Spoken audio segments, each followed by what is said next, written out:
Welcome to Life Lessons from the Srimad Bhagavatam. As we wait for our guests to arrive, we will chant some verses glorifying the Srimad Bhagavatam as an invocation. Srimad Bhagavatam, Canto 1, Chapter 3, Text 40. Idam Bhagavatam Nama Puranam Brahma Samhitam Uttama Shloka Charitam Chakara Bhagavan Rishi Nishreyasaya Lokasya Danyam Svastyaya Namahat.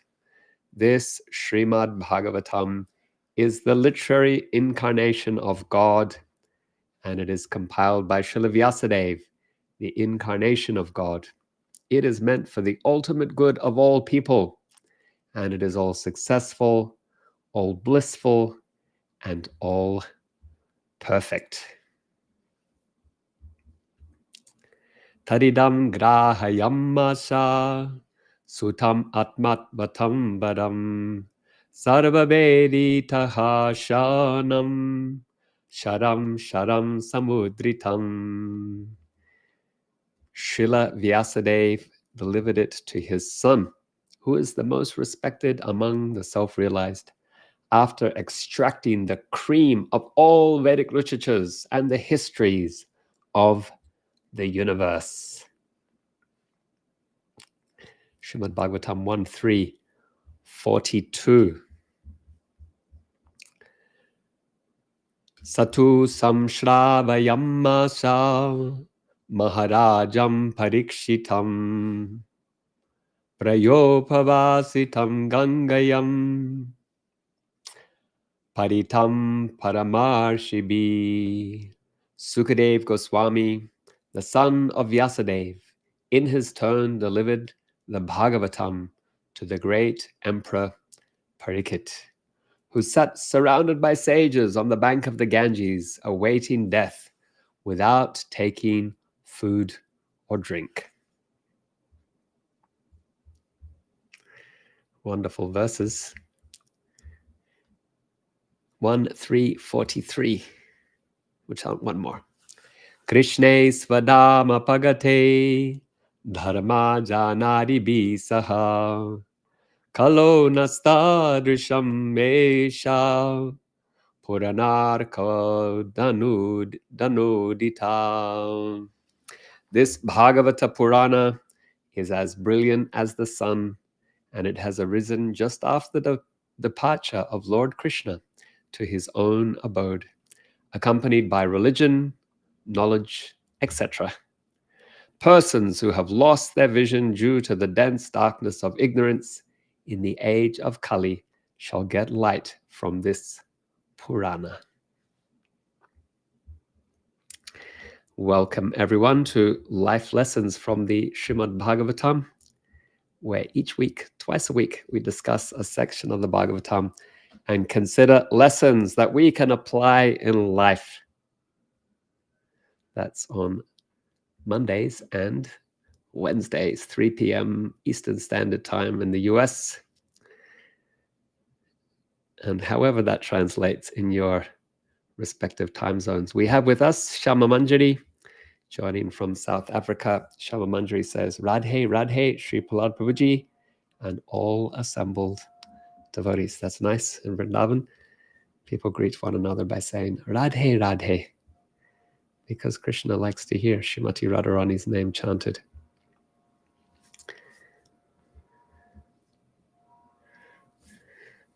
Welcome, Shama Manjari. Thank you for being with us. Viren says, Dandavat Pranam Prabhuji. Welcome, Viren. Thank you for joining. Achutananda, joining from the UK, says, nice, just in time. Haribol. Thanks for being here, Achutananda. It's always a pleasure to see your name. Maybe we'll see you in person in May. I'll be in the UK with Indrajuna Maharaj. 90-something%. Krishna willing. Michelle, joining us from Bangalore in Australia says, Hari Bol, so happy to be here, although we may lose you as we are driving to Queensland. Welcome, Michelle. Very happy to have you with us. Shout out to Lindsay as well, who I'm guessing must be driving, and whoever else is in the car. We can speculate, but we will constrain ourselves. Thanks, Michelle. Jambavati says, Hari Hari, joining us from Sydney, Australia. Thanks for joining, Jambavati. Devi Jai Divyaveni Devidasi says, Hari Krishna Prabhu. Tell us where you're joining from, Devi Jai Divyaveni. Achutananda says, 8 p.m. in the UK. Yo, thank you for staying up. Kirtida with us from Norway, sending gratitude, Tulsi and flowers. Janavamata joining from Dunedin in the South Island of New Zealand says, all glories to the devotees of Lord Chaitanya, Gaura Bhaktavinda Ki Jai. And then there's Madhuvani. Hey, Madhuvani, Haribol. Madhuvani joining us from New Govardhan in Australia says, Haribol from New Govardhan. And is it a coincidence that Madhuvani and her mum are both on the call at the same time? Michelle, Madhuvani. Okay, great. Yeah, we have a Sangha, international Sangha here, gathered for discussion on Grantaraj, king of literatures, the king of books, Srimad Bhagavatam. Today, we will be continuing with the 10th canto. Specifically, we will be discussing chapter 70, which concerns Krishna's daily activities in Dvaraka. You and I, all of us, we wake up each day. But how do we wake up? There might be some variation there, some distinction. I'm almost certain there is. You might wake up with an alarm clock. Does it make you jump up out of bed? Or maybe you're somebody who has an internal alarm clock. You can wake up without the alarm. Do you wake up with, do you wake up early during the Brahma Muhurta? Maybe if you're living in a temple, that's what devotees do. They wake up at Brahma Muhurta. If you're living at home, it might be a little less strict on that standard. 2 hours before sunrise is Brahma Muhurta. Now that gets very difficult if you are where Kirtida is in Norway. If you're in the far northern hemisphere or southern hemisphere, or even in the UK, Achutananda, depending on the time of the year, it can be. So I remember we used to visit Russia. We'll be in St. Petersburg in the middle of summer, and there'll be white nights, so it will get dark for just half an hour at around midnight, and then it would start getting light again.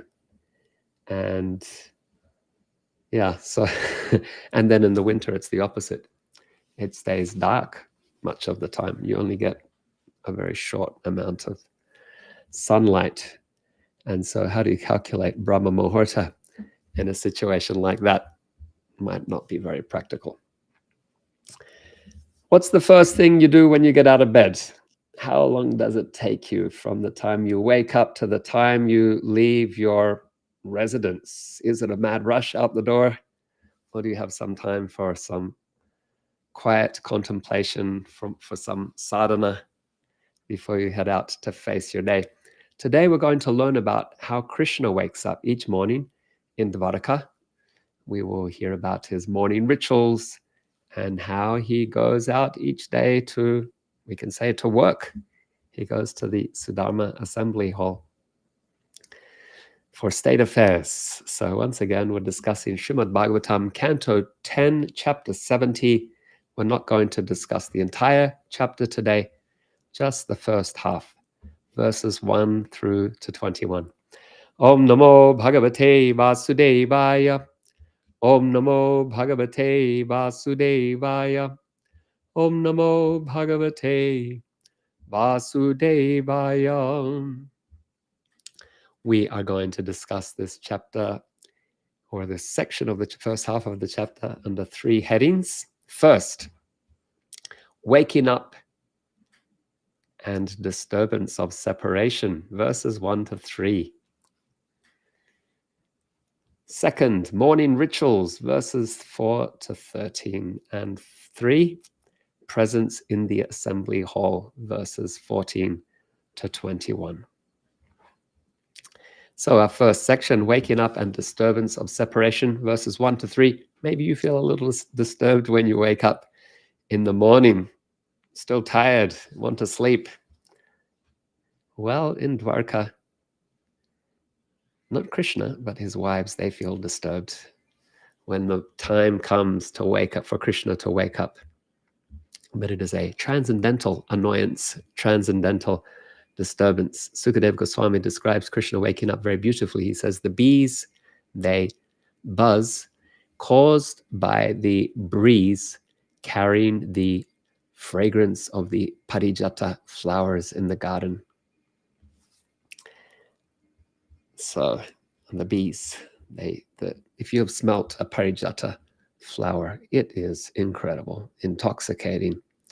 And this is the flower that Krishna brought from Indra's garden in the heavens and brought it to earth, and Indra fought with him. You can't take the celestial parijata flower to the earth. Krishna did. And its fragrance is just astonishing. So I don't know if it's still there. There used to be a parijata tree in the Krishna Balaram temple next to Prabhupada's room. And you would be able to smell the fragrance blowing through the breeze through Prabhupada's window to Prabhupada's room at the Krishna Balaram Mandir in Vrindavan. So in Dvaraka, in the night, as the morning is approaching, those flowers, the breeze of those, the fragrance of those flowers is carried by the breeze that causes the bees to become ecstatic. And they start buzzing, and then once the bees are busy buzzing, then the birds wake up. What's going on? What's all that noise being made by those buzzing bees? And so the birds start to sing. And when the birds sing, that's how Krishna wakes up. They wake up Krishna like court poets reciting his glories. In Vrindavan, the bees and the birds, they are understood to be sages who glorify Krishna with their singing, their song, or their buzzing. And so Krishna wakes up to the sounds of the birds. And as the dawn is approaching, Krishna's wives, each embraced around her neck by Krishna, starts to curse those roosters, those birds that are making so much noise, making Krishna wake up.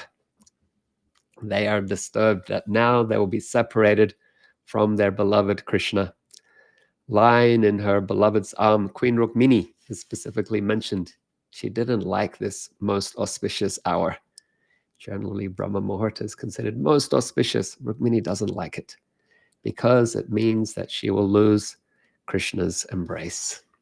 So we can pause here and we can reflect on the ultimate understanding of what is auspicious and what is inauspicious. Krishna's wives are disturbed by the crowing roosters, signaling the arrival of morning, which is typically revered as an auspicious time, reserved for spiritual practices, connecting with Krishna. However, for Krishna's queens in Dvaraka, the Dvaraka Mahishis, this arrival of Brahma Muhurta, arrival of morning, has a different significance. It signifies their impending separation from Krishna. And so this contrast can prompt us to consider the essence of what does it mean, auspiciousness? What is auspiciousness? True auspiciousness lies not in the external circumstances, but in terms of whatever brings us closer to Krishna. In contrast, what is inauspicious is anything that creates distance from Krishna. So while we take the general Vedic sense of auspicious and inauspicious, there is a higher principle at play. Whatever is auspicious is that which brings us to Krishna. Whatever is inauspicious is that which takes us from Krishna. And then this can actually twist things around. Sometimes things that are apparently negative or inauspicious might take place. And from a material calculation, it appears inauspicious. But actually, it might be a motivation for us to be more surrendered or to be more reflective, more dependent on Krishna. And so it turns out that that experience was in fact the most auspicious of all things. Okay, let's go to our second section then. Morning rituals, verses 4 to 13. Krishna would rise during the Brahma Muhurta. Sukadeva Goswami says he would touch water, and then with a clear mind, he would meditate upon himself, the self, luminous, unequaled, infallible, absolute truth.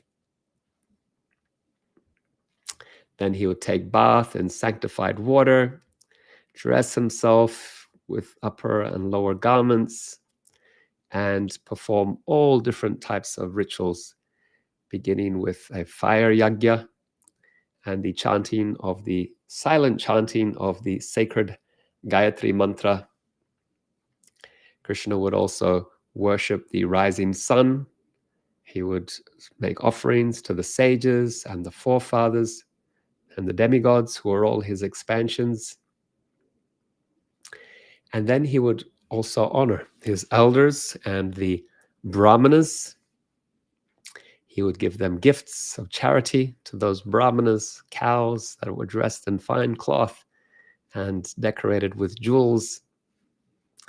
He would offer obeisances to cows and brahmanas, to his elders and spiritual masters, and all living beings who are all his expansions, because he is the Supreme Personality of Godhead, the source of all. He would touch auspicious things. He would decorate his body with his own special clothes and jewelry and flower garlands. He would look at auspicious things such as ghee, amira, cows, brahmanas, and he would see to it that the needs of all the different social classes were satisfied and addressed. He would offer gifts to all the different social groups. And after distributing sandalwood paste and other nice things to the brahmanas, he would receive friends and ministers. And finally, he would also receive those things for himself after distributing them to others, to honor others. So we can pause here. There's much for us to reflect on. One is this discipline and routine. Krishna's adherence to rising during Brahma Muhurta and following a sequence of rituals that teaches us the importance of discipline and routine in spiritual practice in daily life. This consistency can lead to an inner sense of harmony and spiritual growth as well. Those daily steps, many, many drops of water wear the mighty stone away. And so a daily adherence to a routine, a sadhana, it over a long time, it purifies our consciousness. Even if we're not seeing it initially, or we're not seeing it in the immediate, there is a overall powerful effect that is happening. We are reshaping, remolding our consciousness, our attitudes, our body, mind, and senses even. There's something else really wonderful about Krishna's routines. One is his meditation. So he meditates each morning. It's one of the first things that he does. So this demonstrates the significance and importance of meditation. He's meditating on himself. Now, in our case, we do not meditate on ourselves because we are not God. Instead, we meditate on Krishna. But Krishna is God. Therefore, it's right that he meditates on himself. Who else is he going to meditate on? We might say Radharani. And so maybe in Vrindavan, here in Dvaraka, he's more aware of his divinity as the Supreme Personality of Godhead. So he's meditating on himself, showing us the example. Something else very wonderful we see in Krishna's routine is his offering respect and service. There's humility, offering obeisances to cows and brahmanas and elders and spiritual masters, and his ensuring the satisfaction of all social classes. And this underscores the importance of respect and reverence towards all beings. Some people claim to love God, but then they don't respect God's creation, the devotees and God's children. Treating others with respect, being humble before others, honoring others. This is natural for the devotee of Krishna who sees all things and beings as part and parcel of Krishna. It is not possible to respect and love Krishna and to disrespect and disregard all those that are Krishna's. That is the indication of the neophyte, the Kanishta Adhikari. The Uttama Adhikari is signified by their love and respect and their giving honor to all living beings as part and parcel of Krishna. Let's go to our third section, and that is Krishna's presence in the assembly hall, verses 14 through to 21. Once Krishna is ready, then his driver arrives with his chariot. His driver's name is Dvaraka, and he brings forth his celestial chariot that descended from the spiritual sky. If you remember when Jarasandha first attacked Mathura, then two chariots descended, one with a banner of Garuda, the other with the banner of palm trees. These were the respective chariots of Krishna and Balaram. And on those chariots were their weapons as well, their eternal weapons. And so Dvaraka, he is the driver of Krishna's chariot. He brings it forward.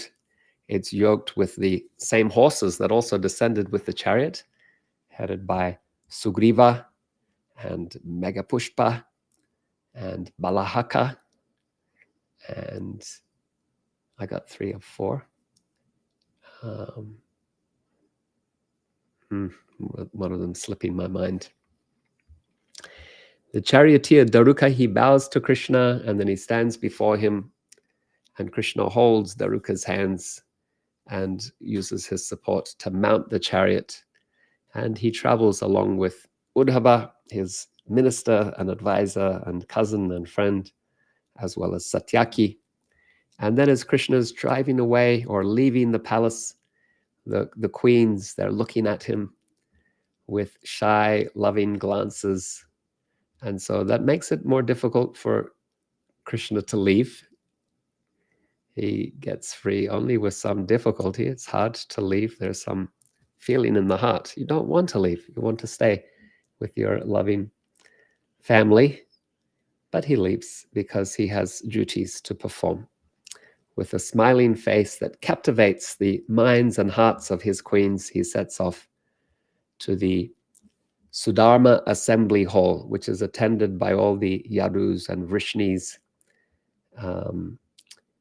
And it protects, it's a very special assembly hall. It was constructed by Vishvakarma, and it has the quality that whoever enters that hall will be protected from 6 waves of material life. These are hunger, thirst, lamentation, illusion, old age, and death. Sounds like a good hall to have. If you're interested in this entry into the hall, then I recommend that you aspire for Vaikuntha, because in Vaikuntha none of these things exist. Hunger, thirst, lamentation, illusion, old age, and death, they're not present there. Maybe for the pastimes, the cowherd boys might become hungry, But in terms of an affliction of the body, it is not there. And so Krishna, he enters that assembly. He has a seat, an exalted throne in that assembly hall. And when he sits on that seat, he shines with a unique effulgence that illuminates the hall. Surrounded by the yadus, Krishna appears like the moon amidst many stars. And then once he's seated, then there is some unfolding of some different activities. Jesters, they come and entertain Krishna by displaying different comic moods. There are dancers who perform energetically. There are musicians playing mridangas and veenas and murajas and flutes and cymbals and conch shells. There are professional reciters and poets who recite Krishna's glories. There are brahmanas who recite the Vedic mantras. They tell the Puranic histories of different kings. And this is all to create an auspicious, festive, joyful atmosphere before the business of the day begins, that is discussing affairs of state. So discussing affairs of state will be where we pick up in our next class. Krishna discussing some state business. But for now, we can reflect on what we've discussed here. Balancing responsibilities and priorities is something we can learn here. Despite the affectionate gazes of Krishna's queens and the comfort of his palaces, Krishna sets an example of prioritizing his duties to society over personal indulgence. And this shows us the importance of being balanced in personal relationships and community responsibilities as well. The Acharyas also explained to us that when Krishna would depart from each of his many palaces, his individual forms would only be visible to those within those specific palace grounds and the neighboring residents. And this would maintain a sense of intimacy. Once Krishna came to the gateway of the Sudharmā assembly hall, however, all of those forms merge into one, and Krishna enters the hall as one Krishna. So a nice aspect of Krishna's eternal pastimes in Dvaraka. We can also reflect on the performances in the Sudharmā assembly hall. There is art, there is culture, there is religious chanting, and this indicates the cultivation of culture and knowledge in Krishna's presence, highlighting the significance of joyfulness and celebration, appreciating and promoting arts and culture as a way of enriching the mind and life. And within a spiritual culture, then it also connects us with the divine as well. And so an important aspect of human civilization is the patronage and engagement with the finer arts and culture. And this is also relevant to a spiritual culture or Krishna culture. In fact, we can say most relevant. We can also think about this Sudharmā assembly hall as a sacred space for the exchange of knowledge. Discussions take place there, discussions between wise people, ministers, and Brahmana advisors. And so this also indicates the importance of learning and growth for spiritual development. Stepping into the hall signifies a commitment to spiritual development, and this has the effect of transcending the waves of the cycles of material existence. So turn off the volume here. So when we embrace the opportunities for spiritual learning and growth, it enriches the mind, but it also shields one from those 6 waves of suffering: hunger, thirst, lamentation, illusion, old age, and death. And so this is also signified here with the Sudharmā assembly hall. Okay, let us offer a prayer.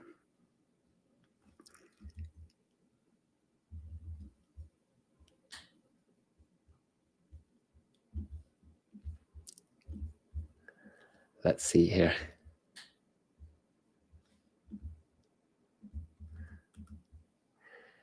I'm not sure that I actually completed this, so yeah, I might have been caught out here.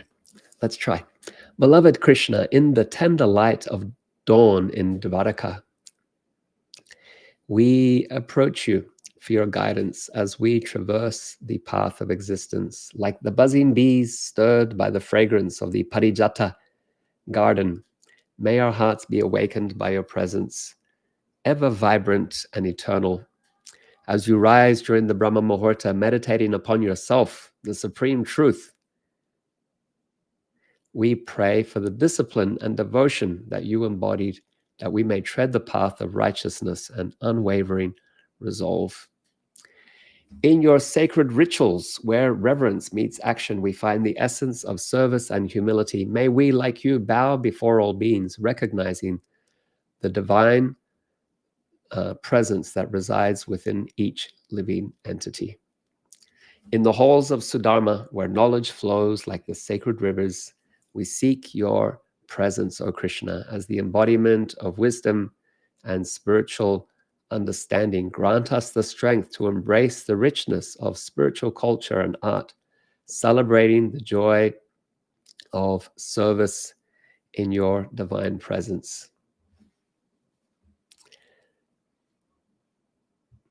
As we embark on the journey of continuous learning and spiritual growth, may your eternal light guide us through the waves of material existence. Lead us, O Krishna, towards the path of devotion, that we may find refuge in your loving service now and forever.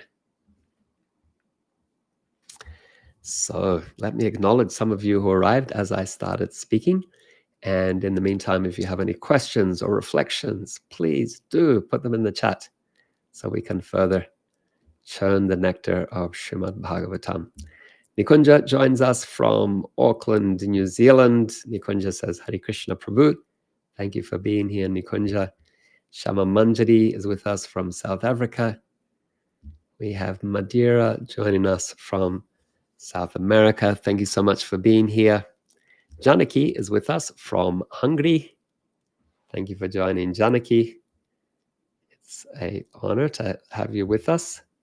Shama Bihari says, also outside Indrajumna Swami's room in Durban, Shri Shri Radha Radhanath Temple. Thank you for that, Shama Bihari.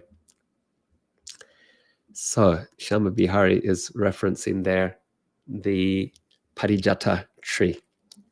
And he's saying that in the Durban temple, Radha Radhanath Mandir, there is a Parijata tree outside where Indrajumna Maharaj, in the room where Indrajumna Maharaj usually stays. How wonderful. So that was a project, I believe, of Bimal Prasad Prabhu, a Prabhupada disciple who used to serve in Radha Radhanath Mandir, many years ago, maybe 30 years ago. And he planted some nice different trees that remind one of Vrindavan. Parijata tree, I believe he planted Sona Champa, so yellow champa trees. And then, very important, he got seeds from the bakul tree that Haridas Thakur used to chant under in Jagannath Puri. And he planted the descendant of the Siddha bakul in Puri. That's on the, also there in the garden at Radha Radhanath Mandir. He planted kadamba trees, I believe, as well. Many nice things. And then he always used to talk about amalaki trees. I'm not sure that he actually ended up planting any there, but I believe there are amalaki trees in the botanical gardens in Durban. There we are, some botany. Monica Sharma with us from Sydney, Australia, says Hare Krishna Prabhu. Thank you for being here, Monica. Achutananda says, why does Krishna wake up and touch water? Good question. So it seems that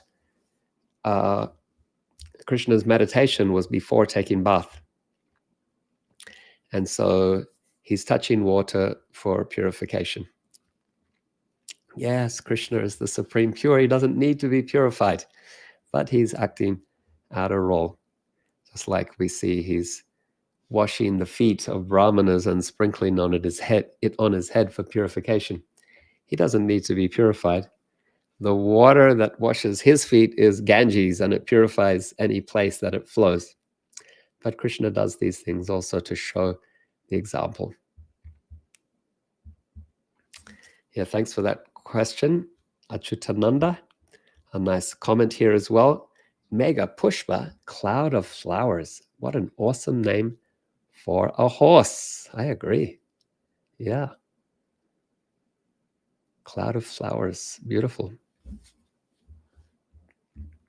Nikunja says, Sugriva is the fourth horse. Thank you for that, Nikunja. Much appreciated. We should know what are the names of Krishna's horses. So I thought I had Sugriva though. So, all right, let's see if I can get the four then. Mega Pushpa, Sugriva, Balahaka, and see, there's one that I'm still missing.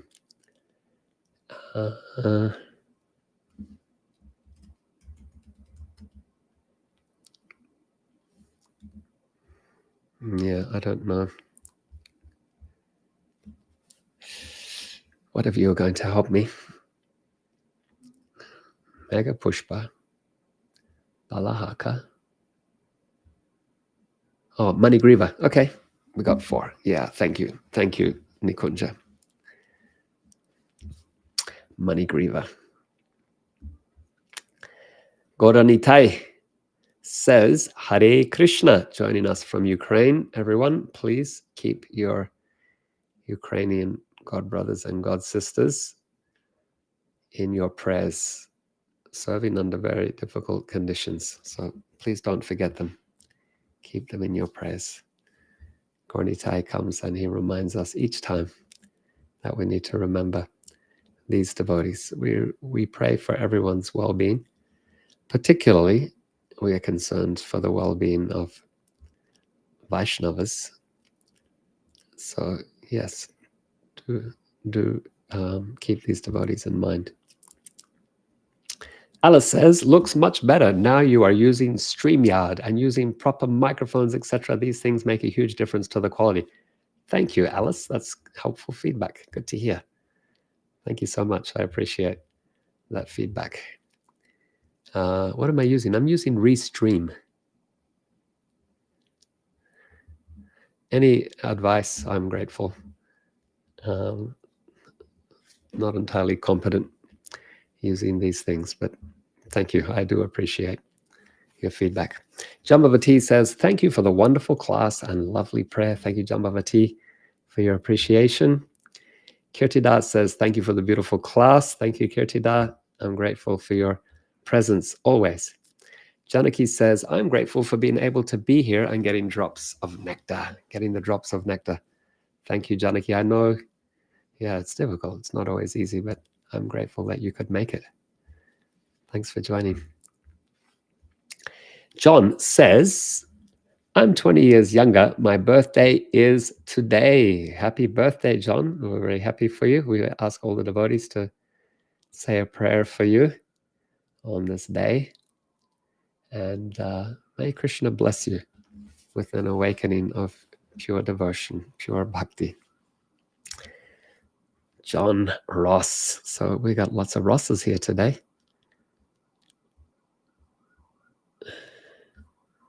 Madhuvani is also a Ross behind the Dasi.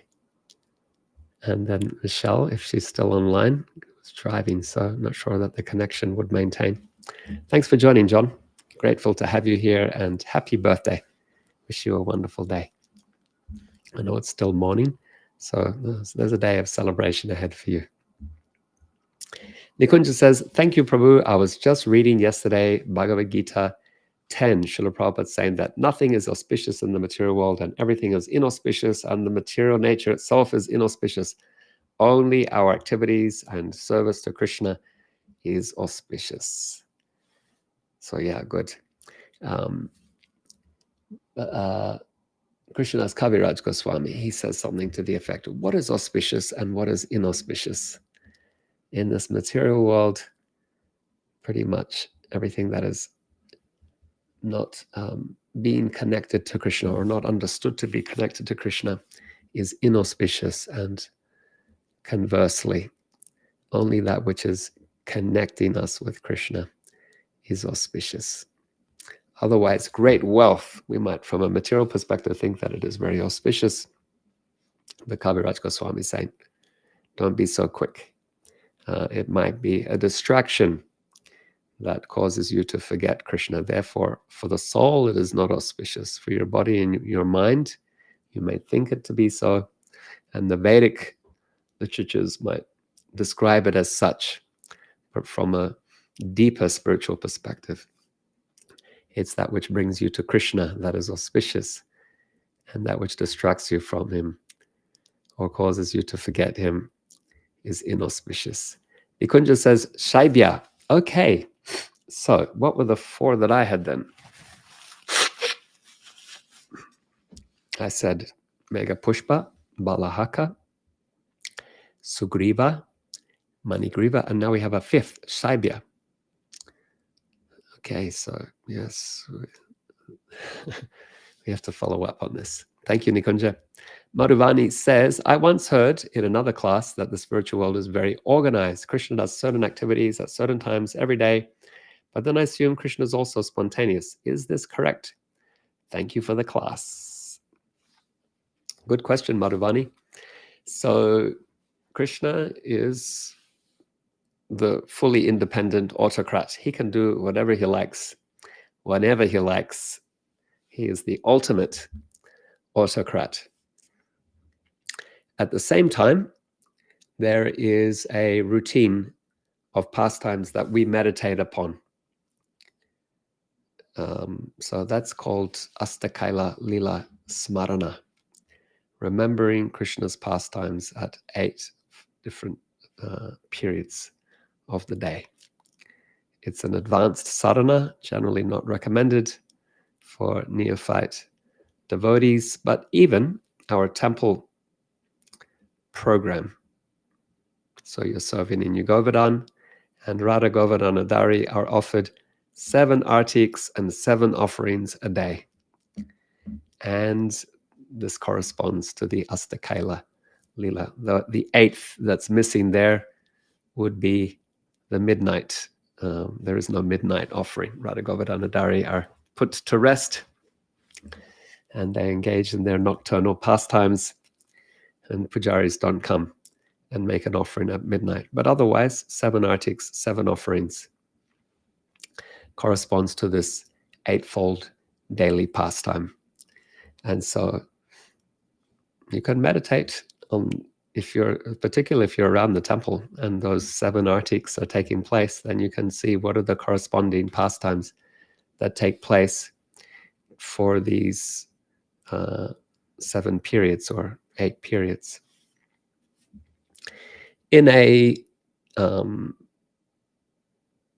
natural way. Just think these are the deity's pastimes, not overstepping boundaries in the sense of trying to artificially make your whole spiritual practice that you sit and you chant and you just meditate on those pastimes. It's nice to do if we're there, if we're at that level of qualification, but for most of us not. So we're encouraged to engage in practical services. But particularly if you're serving in the temple where the deities are receiving those artiks and offerings, you can be conscious of what those pastimes are. So in that sense, there is an organization. And that's the basic framework. And the devotees, they do see those pastimes taking place at different times of the day. And they believe and sing the corresponding kirtans and ragas to complement those pastimes, those meditations. However, as you say, Krishna is fully independent, a fully independent autocrat. He can do whatever he likes, whenever he likes. And even more than that, Madhuvani, he can both fulfill the pastime according to the schedule and do whatever he likes at the same time. Once Prabhupada was asked, if Krishna can do anything, can he lift a mountain so big that he can't lift it? So yeah, that's a trick question. Can he make a mountain so big that he can't lift it? And Prabhupada said, yes, and then he will lift it.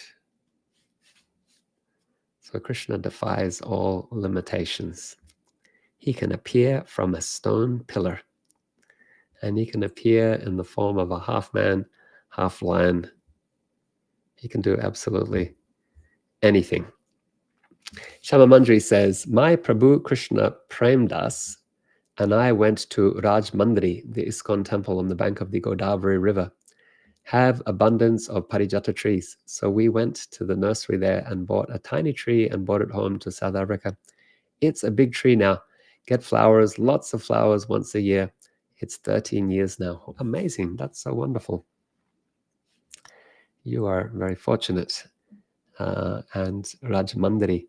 So that's where I understand where Lord Chaitanya and Ramananda Rai had their famous samvad, their famous discussion. And yeah, there on the bank of the Godavari. I didn't know that ISKCON has a temple there. So that's wonderful. And that so many parijata trees is also most glorious. And that you could bring a little sapling home somehow or other through customs. If you lived in Australia and New Zealand, I think it would be much more difficult and even illegal. But maybe South Africa is a bit more liberal. And you're able to offer those flowers to the deities. That's really wonderful. Thank you for sharing that, Shama Manjari. And what I'll say is that these little things, they just help us to remember Krishna. It's a flower, right? It's a flower. But then it's a flower that is mentioned in the Bhagavatam. It's mentioned as a flower that makes the bees sing and the birds chirp and wakes up Krishna in Dvaraka. So it becomes more than a flower. It becomes an udipana, a stimuli for feeling something for Krishna, for feeling love for Krishna. And so that we can surround ourselves by these things helps us to remember Krishna as well. Thank you for sharing. Charavamata says, thank you for another inspiring and enlightening korero. See, Charavamata is teaching us some Maori language. And prayer. I always wear parijata perfume oil. It's my favorite. And wherever I go, people comment, what's that fragrance? It's divine. I always pray that by smelling, they will get blessed by the Lord to come closer to him. Being woken by the birds is such a blessing. Their sweet and melodious song is nectar for the heart and much better than the nervous for the nervous system than an alarm clock. Yeah. I'm going to try to meditate on these pastimes upon waking. Hopefully we'll make getting out of bed a little easier. Old age seems to slow the body down somewhat, reminding us that death is on its way. Krishna is so kind. He's looking after us at every step. Praying that one day soon we will wake up in Goloka. That's a nice prayer, nice meditation. Thank you for sharing all of that. Parijata fragrance, reminding you of Krishna, reminding others as well, and then how to wake up with the different ways that we wake up. Sometimes with a scary alarm clock that does affect the nervous system. With birds, much more pleasing. And that's how Krishna wakes up. But yeah, it depends also on what's practical for your service. If you have to wake up early in the morning when before the birds have woken up yet, or if you have to do service, then we can't rely on that. So yeah, whatever is practical for service, but nice, very nice meditation. Thank you for that, Janavamata. Alicia's with us from Auckland. Alicia says, Hare Krishna Prabhu, hope you're safe and well. Nectar, thank you, Alicia. Feeling safe, feeling well. Hey, I saw photos of the Holi festival from Carla on Facebook. Looks amazing. Looks like it was a great festival again. Shama Manjari says, thanks for the beautiful Srimad Bhagavatam class and prayer. Sweet like sugar candy. There we are. Sugar candy. Our acharyas, they sometimes compare prema bhakti to a combination of sugar candy and camphor and milk and ghee, I think. Black pepper. So different flavors, but then you put them together and it becomes something amazing.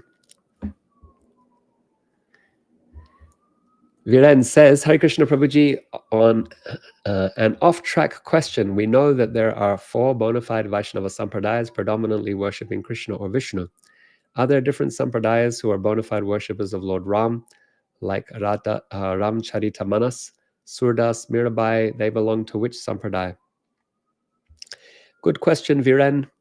And that's it's a good question. I've thought about this a bit. Which sampradaya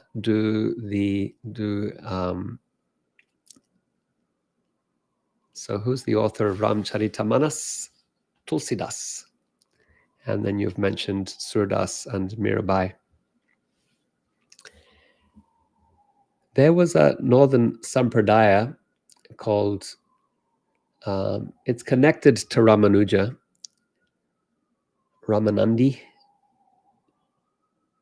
And they have some affiliation to Ramanuja, but at some point they also have some mixing with other ideas. So Kabir, who's like Sufi influenced, or who's like a Sufi mystic poet, he was influenced also by these Vaishnava ideas.